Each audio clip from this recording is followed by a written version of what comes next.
Hello students, आज हम class 9th computer applications का chapter number first computer system का नेक्स्ट लेक्चर नंबर 5 स्टार्ट करने जा रहे हैं। लास्ट लेक्चर में हमने एप्लीकेशंस ऑफ कंप्यूटर के बारे में पढ़ा था। इस लेक्चर के अंदर हम control unit, units of memory and types of computer based on principle of operations के बारे में पढ़ेंगे।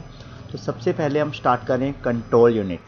कंट्रोल यूनिट, देखिए कंट्रोल यूनिट क्या होता है। हमने पिछले लेक्चर में भी पढ़ा था बेटा, कंट्रोल यूनिट क्या होता है कि जो सीपीयू के सारे ऑपरेशंस को कंट्रोल करती है उसे कंट्रोल यूनिट कहा जाता है। अब ये वर्क किस तरह से करती है उसके बारे में पढ़ेंगे। देखिए हम इस लेक्चर के अंदर कंट्रोल यूनिट क्या होता है। सबसे पहले कंप्यूटर के अंदर हम क्या करते हैं, इनपुट देते हैं इनपुट यूनिट के द्वारा, तो वो इनपुट रिसीव की जाती है कंट्रोल यूनिट के द्वारा। कंट्रोल यूनिट क्या करता है, उस इनपुट को कन्वर्ट्स कर देता है कुछ कंट्रोल सिग्नल्स के अंदर। तब उन कंट्रोल सिग्नल्स को वो सेंड कर देता है सीपीयू को, सेंटर प्रोसेसर को। सेंटर प्रोसेसर क्या करता है, तब बताता है कि कौन से हार्डवेयर और कौन से ऑपरेशन उसके साथ अटैच हैं। तब उन ऑपरेशंस को कंट्रोल यूनिट क्या करता है, परफॉर्म कर देता है। बट वो डिपेंड रहता है सीपीयू के ऊपर कि किस तरह का आर्किटेक्चर है सीपीयू का, किस तरह का मैन्युफैक्चरर है सीपीयू के, इन सब के ऊपर डिपेंड करता है सब कुछ। तो इस प्रोसेस को हम एक डायग्राम के द्वारा आपको समझाएंगे। तो ये है कंट्रोल यूनिट का डायग्राम। तो देखिए इसमें 4 स्टेप होते हैं। सबसे पहले स्टेप में क्या करता है, ये fetch instructions from memory. Memory से क्या करेगा, इंस्ट्रक्शंस को फैच करेगा, लेगा जो मेमोरी से में इंस्ट्रक्शंस आई हुई उसको उठाएगा। उसके दूसरे स्टेप में क्या करेगा, उस इंस्ट्रक्शंस को डिकोड करेगा, कमांड को डिकोड करेगा। थर्ड स्टेप में क्या होता है, जो कमांड आई है उसको एग्जीक्यूट कर देगा। और फोर्थ स्टेप में जो रिजल्ट आया है उस रिजल्ट को मेमोरी के अंदर सेव कर देगा। तो देखिए 4 स्टेप क्या है। पहले स्टेप के अंदर तो मेमोरी से फैच करेगा इंस्ट्रक्शंस को, सेकंड स्टेप में क्या करेगा, उसको डिकोड करेगा, थर्ड स्टेप में एग्जीक्यूट करेगा और फोर्थ स्टेप में क्या करेगा, उसको मेमोरी के अंदर स्टोर कर देगा। नेक्स्ट है यूनिट्स ऑफ मेमोरी। तो देखिए जो कंप्यूटर मेमोरी के मेजरमेंट यूनिट्स हैं वो क्या हैं। सबसे पहला है 1 बिट। 1 बिट को हम बाइनरी डिजिट भी कहते हैं, मेनली ये 2 ही होते हैं, 0 और 1। उसके बाद दूसरा है 4 बिट। 4 बिट्स को हम निब्बल कहा जा सकता है, इसको हाफ बाइट भी कहते हैं। उसके बाद है 8 बिट्स। 8 बिट्स को 1 बाइट के इक्वल होता है। 1024 बाइट ये 1 किलोबाइट के इक्वल होता है। 1024 किलोबाइट ये 1 मेगाबाइट के इक्वल होता है। 1024 मेगाबाइट ये 1 गीगाबाइट के इक्वल होता है। 1024 जीबी ये 1 टेराबाइट के इक्वल होता है, जिसको 1 टीबी भी कहते हैं। 1024 टेराबाइट ये 1 पेटाबाइट के इक्वल होता है। 1024 पेटाबाइट ये 1 हेक्साबाइट के इक्वल होता है। 1024 हेक्साबाइट ये 1 गीटाबाइट के इक्वल होता है। तो ये सारे जो यूनिट्स ऑफ मेमोरी थे। तो नेक्स्ट हम पढ़ते हैं types of computer based on principle of operations. तो देखिए types of computer based on principle of operations. तो 3 टाइप्स होते हैं मेनली कंप्यूटर के ऑपरेशंस के बेस पे। पहला है एनालॉग कंप्यूटर, दूसरा है डिजिटल कंप्यूटर, थर्ड है हाइब्रिड कंप्यूटर। तो सबसे पहला हम पढ़ते हैं एनालॉग कंप्यूटर के बारे में।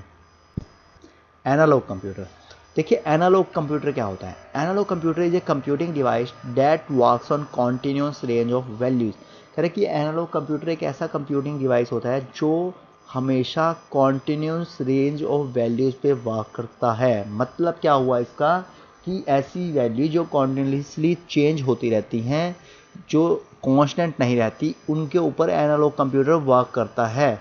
The result given by the analog computer will only be approximate since they deal with quantity that vary continuously। कह रहे कि जो रिजल्ट इसके द्वारा दिया जाता है वो हमेशा अप्रोक्सीमेट होता है, मीन्स कि एक्यूरेट रिजल्ट प्रोवाइड नहीं करता ये। इसीलिए ये किसके साथ डील करता है, कॉन्टिन्यूस क्वांटिटीज़ के साथ ही डील करता है। कुछ इसकी फिजिकल वेरिएबल्स हैं जिनको ये डील करता है, वो है voltage, pressure, temperature, speed etcetera. अब हम नेक्स्ट इसके पढ़ते हैं। एग्जाम्पल्स क्या हैं इसके, देखिए speedometer, weight machine, thermometer, temperature, speed. और कुछ एप्लीकेशन हैं जहाँ पे इसका यूज़ होता है, mainly engineering, scientific work to control process और केमिकल इंडस्ट्रीज। नेक्स्ट है advantage and disadvantage of analogue computer. तो एडवांटेज क्या है, एनालॉग कंप्यूटर क्या होते हैं, बहुत फास्ट होते हैं। और इसकी डिसएडवांटेज क्या है कि वही एक मैंने पहले बताई है कि ये अप्रोक्सीमेट रिजल्ट देते हैं, एक्यूरेट रिजल्ट नहीं देते। दूसरा क्या है कि ये डिवाइस की मेमोरी बहुत ज़्यादा कम होती है, इनमें लैक ऑफ मेमोरी होती है। नेक्स्ट है बेटा डिजिटल कंप्यूटर। अब डिजिटल का मतलब क्या होता है, जो डिजिटाइज होते हैं, जो हमेशा डिजिटल, जिनके अंदर बाइनरी डिजिट का यूज़ करते हैं, 0 और 1। तो ये जो कंप्यूटर होते हैं इनके अंदर बाइनरी सिस्टम का यूज़ किया जाता है और ये हमेशा एक्यूरेट रिजल्ट देंगे और ये बहुत ज़्यादा फास्टर होते हैं और बड़ी बड़ी कॉम्प्लेक्स प्रॉब्लम्स को सॉल्व करने के लिए बहुत ज़्यादा वेल सूटेड होते हैं ये। उसके अलावा जो डिजिटल कंप्यूटर हैं इनका जो मेनली यूज़ होता है वो कहाँ होता है, डिज़ाइन फील्ड में होता है, रिसर्च के लिए होता है, डाटा प्रोसेसिंग के लिए होता है। मेनली जो डिजिटल कंप्यूटर है फर्दर इनको क्लासीफाई किया गया है 2 टाइप्स में, जनरल पर्पस कंप्यूटर्स और स्पेशल पर्पस कंप्यूटर। जो जनरल पर्पस कंप्यूटर होते हैं वो जनरली सभी कामों, सभी एप्लीकेशंस में यूज़ कर ले जाते हैं, बल्कि स्पेशल पर्पस कंप्यूटर जो होते हैं जो स्पेसिफिक एप्लीकेशंस में ही यूज़ किए जाते हैं, वो उनको सभी कामों के लिए यूज़ नहीं कर सकते। ये हैं डिजिटल कंप्यूटर के एग्जांपल, जैसे कि कैलकुलेटर्स हो गए, अकाउंटिंग मशीन्स हो गई। इसके अलावा और भी बहुत सारे एग्जांपल्स हैं। एप्लीकेशन जो हैं डिजिटल कंप्यूटर की वो हैं scientific research, business, education, factories, market, art, industries. इसके बाद advantage and disadvantage of digital computer. Advantage of digital computer, digital computer एक तो सबसे बड़ी एडवांटेज है कि एक्यूरेट रिजल्ट देते हैं और दूसरा क्या है, इसके अंदर मेमोरी फुल होती है, डाटा को स्टोर कर सकते हैं ये। डिसएडवांटेज क्या है, digital computer slow as compare to, और इसकी डिसएडवांटेज क्या है, एनालॉग कंप्यूटर से ज़्यादा फास्ट होते हैं, तो ये एनालॉग कंप्यूटर से फास्ट थोड़ा कम होते हैं, ये एक डिसएडवांटेज है इसकी। नेक्स्ट हम पढ़ रहे हैं हाइब्रिड कंप्यूटर्स। तो देखिए हाइब्रिड कंप्यूटर्स क्या होते हैं, मेनली जो एनालॉग कंप्यूटर है और डिजिटल कंप्यूटर है उन दोनों का जो कॉम्बिनेशन है, उन दोनों का जो फीचर्स का कॉम्बिनेशन है उसको कहते हैं हाइब्रिड कंप्यूटर। और मेनली ये कहाँ यूज़ होते हैं, ऑटोमेटिक ऑपरेशंस के अंदर इनका मेनली यूज़ किया जाता है।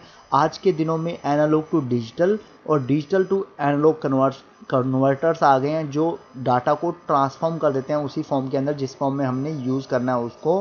Hybrid computer mainly use for specialise है, कुछ स्पेशलाइज टास्क है उनमें इनका यूज़ किया जाता है। एडवांटेज ऑफ हाइब्रिड कंप्यूटर्स, देखिए ये एडवांटेज है hybrid computer, it combines the best feature of both digital and analogue. अब देखिए इसमें आपको मैंने अभी बताया कि हाइब्रिड कंप्यूटर वो होते हैं जिनके अंदर एनालॉग और डिजिटल दोनों का कॉम्बिनेशन पाया जाता है, तो बेस्ट फीचर तो अपने आप ही बन जाएगा इसका। उसका बाद दूसरा है hybrid computer have the accuracy of analogue and speed of digital. अब कह रहे कि जो हाइब्रिड कंप्यूटर हैं उनके अंदर एक्यूरेसी तो एनालॉग कंप्यूटर की होती है बट स्पीड जो होती है वो डिजिटल कंप्यूटर्स वाली होती है। उसके बाद कुछ एप्लीकेशन हैं इसकी, हॉस्पिटल्स में इसका यूज़ होता है, एयर डिफेंस सिस्टम में यूज़ होता है। तो बच्चों ये तो था हमारा आज का लेक्चर जिसमें हमने पढ़ा कंट्रोल यूनिट के बारे में, उसके अलावा यूनिट्स ऑफ मेमोरी के बारे में, और हमने टाइप्स ऑफ कंप्यूटर पढ़े based on principle of operation. Next lecture के अंदर हम जो हमारा लास्ट टॉपिक है फर्स्ट लेसन का, types of computer based on configuration, उसके बारे में पढ़ेंगे। तब तक बेटा इसको ही तैयार करेंगे हम। Thank you.